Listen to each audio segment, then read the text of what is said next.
the pleasure to present to you Dr. Martin Luther King, Jr.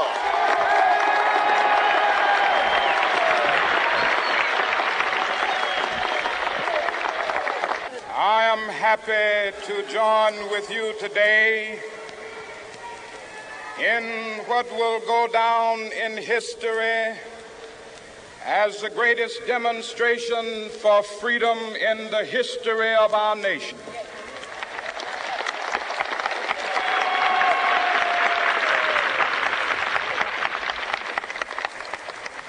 Five score years ago,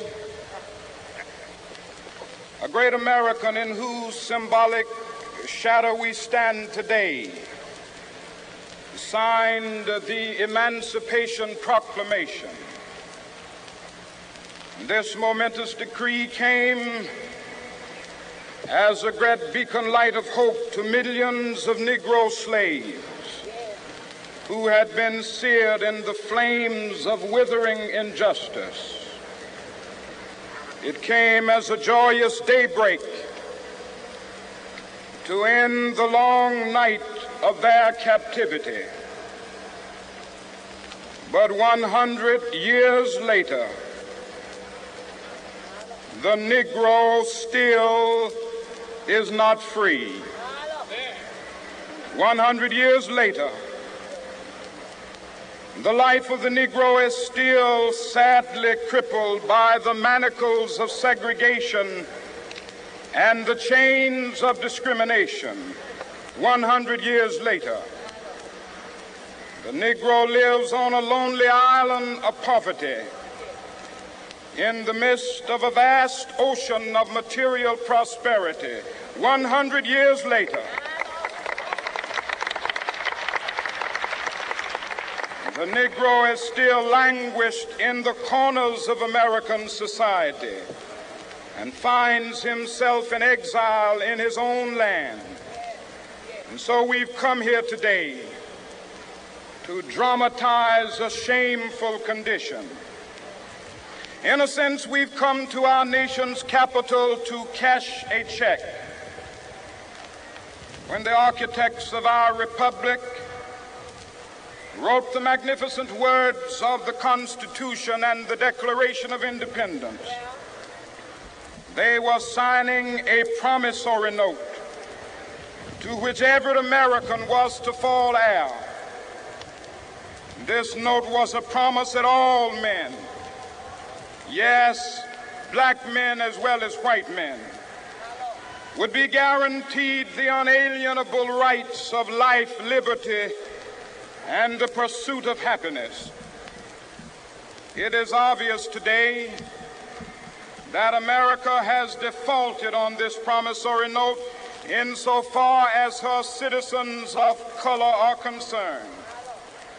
Instead of honoring this sacred obligation, America has given the Negro people a bad check, a check which has come back marked insufficient funds.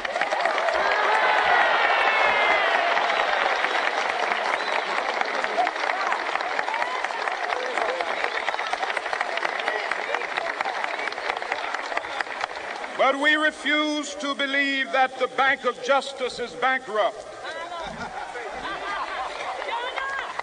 We refuse to believe that there are insufficient funds in the great vaults of opportunity of this nation. And so we've come to cash this check, a check that will give us upon demand the riches of freedom and the security of justice.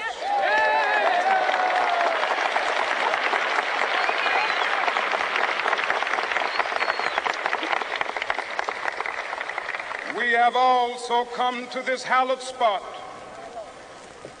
to remind America of the fierce urgency of now. This is no time to engage in the luxury of cooling off or to take the tranquilizing drug of gradualism.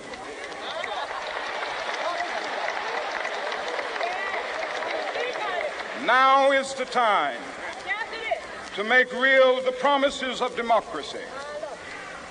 Now is the time to rise from the dark and desolate valley of segregation to the sunlit path of racial justice. Now is the time to lift our nation from the quicksands of racial injustice to the solid rock of brotherhood. Now is the time to make justice a reality for all of God's children. It would be fatal for the nation to overlook the urgency of the moment. This sweltering summit of the Negro's legitimate discontent will not pass until that is an invigorating autumn of freedom and equality. 1963 is not an end, but a beginning. Those who hope that the Negro needed to blow off steam and will now be content will have a rude awakening if the nation returns to business as usual.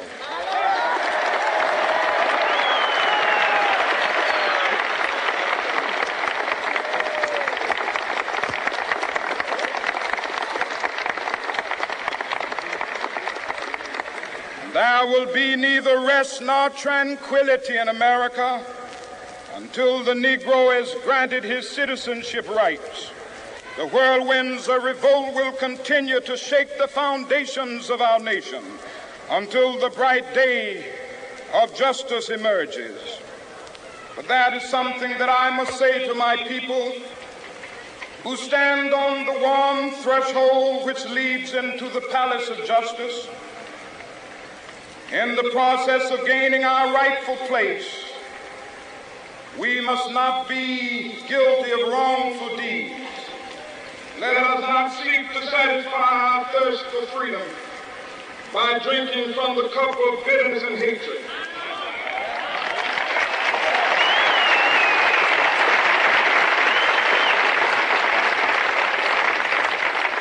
We must forever conduct our struggle on the high plane of dignity and discipline.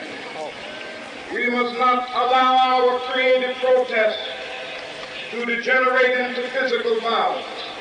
Again and again, we must rise to the majestic heights of meeting physical force with soul force. The marvelous new militancy which has engulfed the Negro community must not lead us to a distrust of all white people. For many of our white brothers, as evidenced by their presence here today, have come to realize that their destiny is not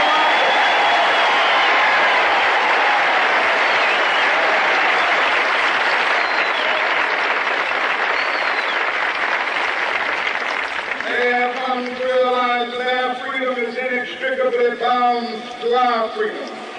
We cannot walk alone. As we walk, we must make the pledge that we shall always march ahead. We cannot turn back. There are those who are asking the devotees of civil rights, when will you be satisfied? We can never be satisfied as long as the Negro is the victim of the unspeakable horrors of police brutality.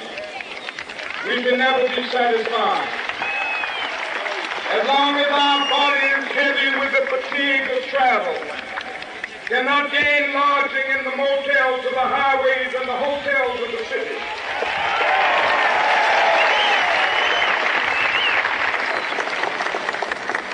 We cannot be satisfied as long as a Negro in Mississippi cannot vote and a Negro in New York believes he has nothing for which to vote.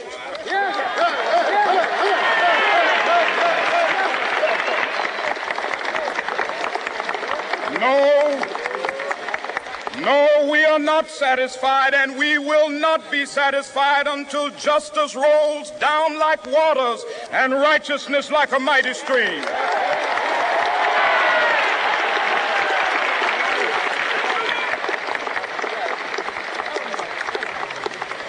I am not unmindful that some of you have come here out of great trials and tribulations. Some of you have come fresh from narrow jail cells. Some of you have come from areas where your quest for freedom left you battered by the storms of persecution and staggered by the winds of police brutality. You have been the veterans of creative suffering. Continue to work with the faith that unearned suffering is redemptive. Go back to Mississippi. Go back to Alabama. Go back to South Carolina. Go back to Georgia.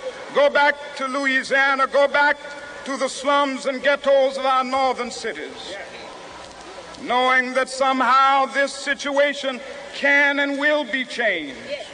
Let us not wallow in the valley of despair. I say to you today, my friends,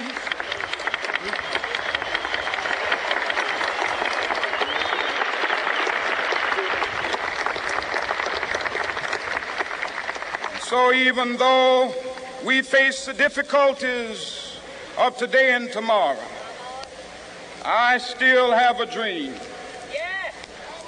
It is a dream deeply rooted in the American dream.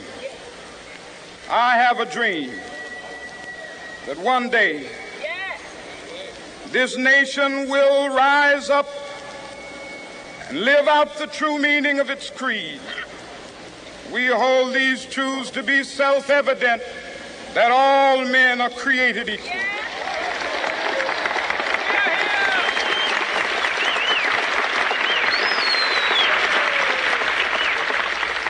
I have a dream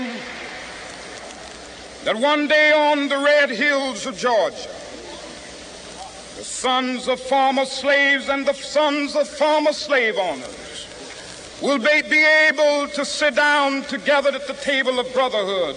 I have a dream that one day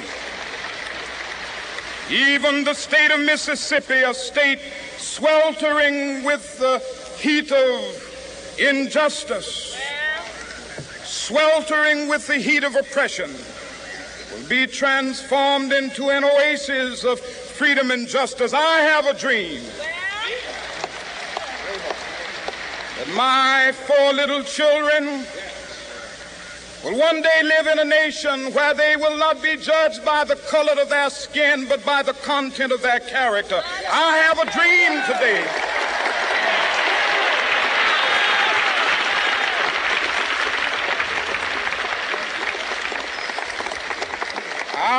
a dream that one day down in Alabama, with its vicious racists, with its governor having his lips dripping with the words of interposition and nullification, one day right there in Alabama, little black boys and black girls will be able to join hands with little white boys and white girls as sisters and brothers. I have a dream today